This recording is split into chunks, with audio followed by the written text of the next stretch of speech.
Comment गर्नुहोला तपाईहरुको सेलरोटी यस्तै बनेको छ कि छैन। जब बबल कम हुन थाल्छ त्यसको मतलब चाहिँ यो सेलरोटी पाकिसकेको छ। धेरै लामो पनि पकाउनु हुँदैन, यो डढ्छ, त्यही भएर धेरै तेल तातो भएको हुनाले यसलाई चाहिँ निकाली हाल्नु पर्ने हुन्छ। अब म अर्को फेरि हाल्दै छु, हेर्नुस् है त। र यो सेलरोटी मेकर बनाउँदा चाहिँ हजुरहरूले स्लोली हाल्नु होला। धेरै हतार गर्यो भने पनि बिग्रिन सक्छ। एकदमै लुज भएर रिल्याक्स भएर हाल्नु पर्ने हुन्छ। जति हतार गर्नुभयो त्यति सेलरोटीको शेप बिग्रिने गर्छ।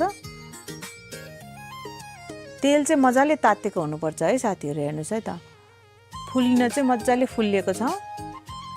यदि तपाईहरुको सेलरोटी फुलिएको छैन भने चाहिँ त्यसमा पक्कै पनि घिउ कम भएको हुन सक्छ।